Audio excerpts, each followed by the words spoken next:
ഇവർ 3 പേരും പിന്നെ ഇതിൽ കൂടാതെ വേറെ പുറത്തുള്ള 2 ആൾക്കാരുണ്ട്. അവരുടെ പേര് ഞാൻ ഇവിടെ വെളിപ്പെടുത്തുന്നില്ല. കാരണം അവർ ഇതിൽ ഈ പറഞ്ഞ പോലെ അവർക്കും കൂടി ഇതിനൊരു പ്രശ്നം വരണ്ട എന്നുള്ളത് കൊണ്ടാണ് ഞാൻ അവരുടെ പേര് പറയാത്തത്. കാരണം അനുഭവിക്കാനുള്ള നമ്മളോ അനുഭവിച്ചതിന് ബാക്കിയുള്ളവരെയും കൂടി ഇതിൽ ഈ പറഞ്ഞ പോലെ പെടുത്തണ്ട എന്നുള്ള ഒരു ഉദ്ദേശം കൊണ്ടാണ് അവരുണ്ട്. പക്ഷെ അവരെ പേര് ഞാൻ വെളിപ്പെടുത്തുന്നില്ല. അപ്പോൾ ഞാൻ കയറി ചെല്ലുമ്പോൾ ഞാൻ കാണുന്നത് എന്താണെന്ന് വെച്ചാൽ ഈ പറഞ്ഞ പോലെ ഡ്രഗ്സ് അവിടെ ഉണ്ട്. ഈ പറഞ്ഞ പോലെ ഒരു ഡ്രഗ്സ് ഉണ്ട്. ഈ പറഞ്ഞ പോലെ 2ൽ കൂടുതൽ ഗേൾസ് ഉണ്ട്.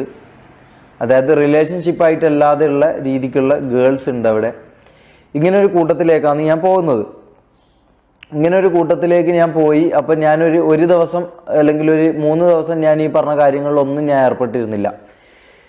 ഞാൻ എൻ്റെ 1 വർഷം മുമ്പുള്ള കാര്യമാണ് കേട്ടോ ഞാൻ പറയുന്നത്. 1-1.5 വർഷം മുമ്പുള്ള കാര്യമാണ് ഈ പറയുന്നത്.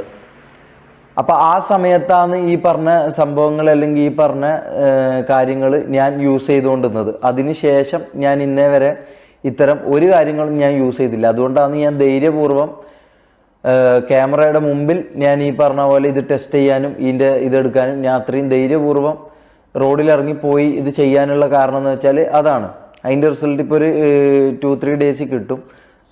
ഞാനിപ്പോൾ വേറൊരു സ്ഥലത്താണ് നിൽക്കുന്നത്. അതുകൊണ്ടാണ് എനിക്ക് ഈ സ്ഥലമോ ഇതൊന്നും വെളിപ്പെടുത്താൻ പറ്റാത്തത്. അപ്പോൾ അത് അവിടെ പോയിട്ട് കളക്ട് ചെയ്യണം. അല്ലാന്നുണ്ടെങ്കിൽ ഇവിടുന്ന് വേറൊരു ടെസ്റ്റ് നടത്തണം. അതെന്തായാലും നിങ്ങളെ ഞാൻ കാണിക്കും.